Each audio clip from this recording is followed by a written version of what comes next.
رب العالمين والصلاة والسلام على سيد الأنبياء والمرسلين وعلى آله وصحبه أجمعين أما بعد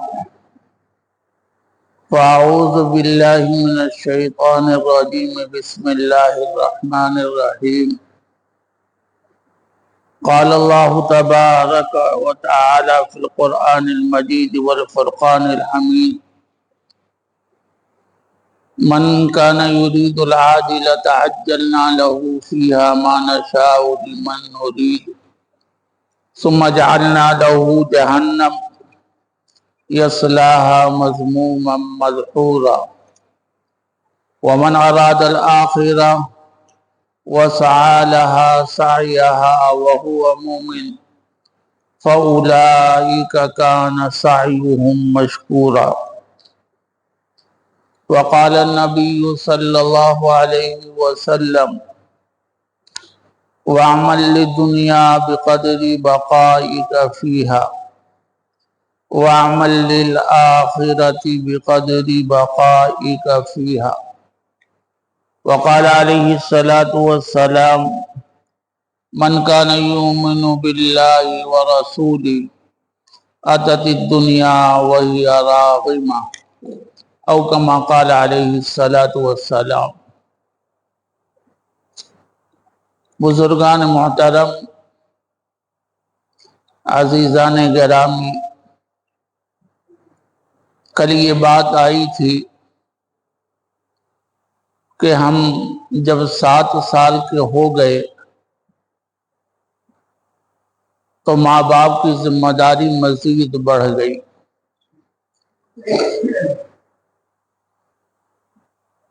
اب تک تو ہم کھیلتے کودتے رہے، لیکن اب ماں باپ کو حکم ہوا کہ مروا اولادکم بالصلاۃ اذا بلغوا 7 سنین، کہ یہ 7 سال کے ہو گئے ہیں، اب ان کو نماز کا حکم دو۔ اذان دی جا چکی ہے، تکبیر کہی جا چکی ہے، اب نماز کا ان کو حکم دو۔ وَاضْرِبُوا عَلَيْهِ إِذَا بَلَغُوا 10، اور جب 10 سال کے ہو جائیں نماز نہ پڑھیں تو ان کی ٹھکائی کرو، پٹائی کرو۔ یہ ذمہ داری ماں باپ کی ہے۔ اگر اسی عمر سے ماں باپ نے اس بات کی کوشش کی کہ بچہ میرا نمازی بن جائے تو یقیناً وہ بنے گا، جس کی مثال کل میں نے شروع کی تھی لیکن بات ادھوری رہ گئی تھی کہ جب پاک غازی ہوٹل میں گیا اور برتن لگا کر کے وہ مالباری واپس ہوا تو میں نے اپنے دوست سے کہا کہ یہ 5 وقتہ نمازی ہے۔ انہوں نے کہا کہ آپ کو کیسے معلوم؟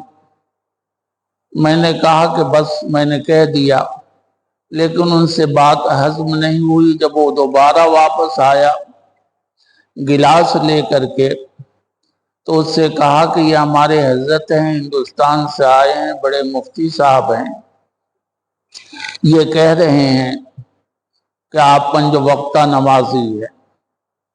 اس وقت ان کو 55-60 سال کی رہی ہوگی، 55 سے تو کم نہیں تھی۔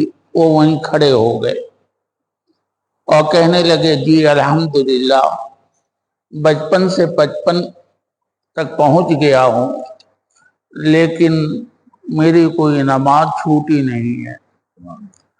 اور اس میں سب سے بڑا دخل میری ماں کا اور میرے باپ کا ہے۔ ان کی تربیت ایسی رہی کہ میں پکا نمازی بن گیا۔ وہ کس طرح کہ جب میں گھر میں داخل ہوتا تو میری ماں یہ سوال کرتی بیٹا نماز پڑھ لیا؟ اگر میں نے کہہ دیا جی اماں نماز پڑھ کے آیا ہوں،